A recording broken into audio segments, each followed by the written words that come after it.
Hey everyone, let's dive right into this explainer. Today, we're going to clearly break down the actual realities of electric car ownership, bust some long-standing battery myths, and show you exactly how to maximize your EV's lifespan. If you're looking to intelligently manage your electric car and squeeze the absolute most value out of it, you're in exactly the right place. So if you're secretly worried about your EV turning into a giant, incredibly heavy, useless brick after a few years, well, we've got a massive data bomb to ease your mind today. We're looking at an incredible data set from Geotab, literally spanning 22,700 vehicles across 21 different models. This is hard data answering the ultimate question: how long is your battery actually going to survive out in the real world? Here's our roadmap for today. 1. The battery lifespan reality. 2. What actually causes battery degradation.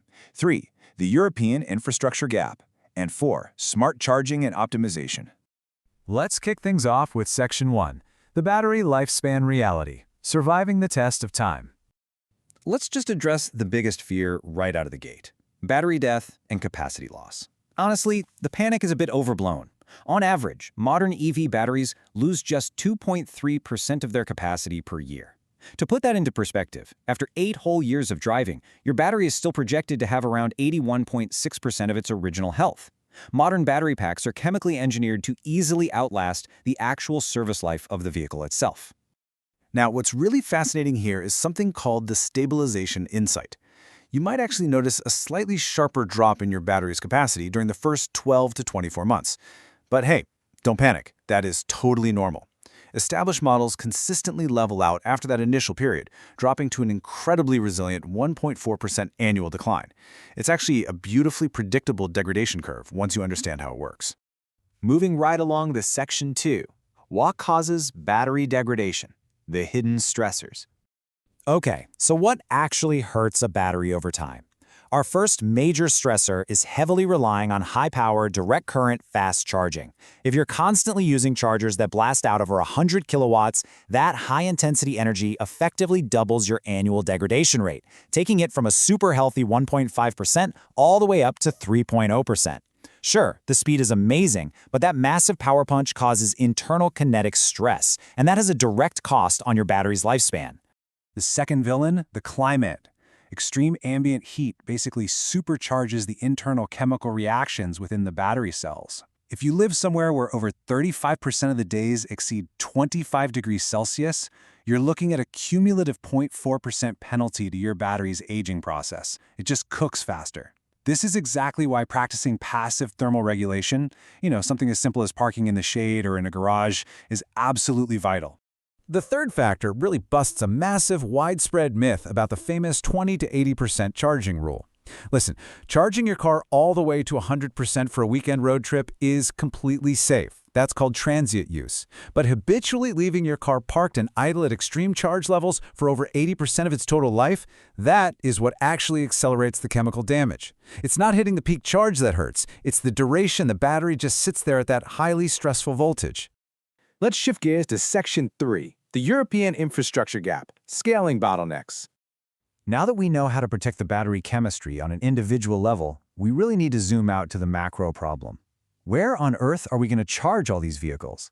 Europe recently crossed a huge milestone with 1 million public chargers. But here's the catch. To meet the European Commission's 2030 target of 3.5 million chargers, the industry desperately needs to add another 2.5 million units. We're talking 410,000 new installations every single year. The industry literally has to triple its current expansion rate. And the pressure is definitely mounting. With electric vehicle registrations surging by over 26% in just the first 10 months of 2025, we are currently sitting at a really tight, heavily contested ratio. Think about it, 11 electric vehicles competing for every single public charging point. That scaling deficit is a serious bottleneck right now. Complicating all this growth is the European Union's new Alternative Fuels Infrastructure Regulation, or AFIR for short. Now, these rules are honestly fantastic for consumers because they ensure charging stations are totally standardized, digitally networked, and incredibly safe from cyber attacks. But here's the paradox. These super strict technical rules and certification requirements are acting as a massive bureaucratic brake on getting new installations up and running.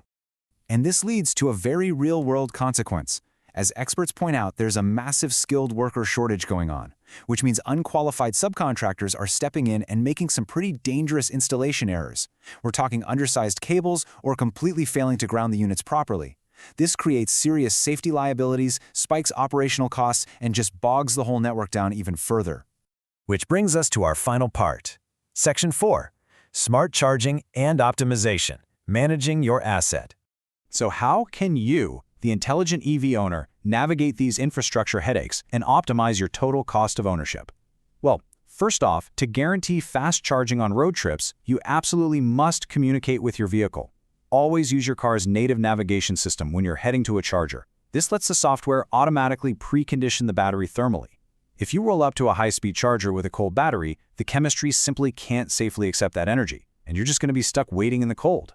Also, please avoid the absurd financial pitfall known as the tapering trap, because your car naturally slows down its energy intake past 80% to protect its chemistry. Staying plugged into an expensive, high-powered charger, which can run you up to 90 cents per kilowatt-hour, means you are literally paying premium prices for incredibly slow charging speeds. Just unplug at 80%, save your money, and get back on the road. So, the real takeaway here boils down to 4 golden rules. 1. Strategically prioritize cheaper, slower AC charging when you're parked overnight. 2. Utilize your car heavily. The financial returns you get from actually driving electric far outweigh the tiny degradation penalty of daily use. 3. Verify public charger uptime using community apps so you don't get stranded at a broken station. And 4. If you're leaving your car idle for a few days, try to keep the battery hovering right around a chemically safe 50%. Thank you so much for listening to this explainer today. If you enjoyed it, and if it helped you learn a bit more about electric cars and how to properly care for them, please smash that like button. It genuinely helps out a lot. I'll leave you with this final, somewhat provocative thought.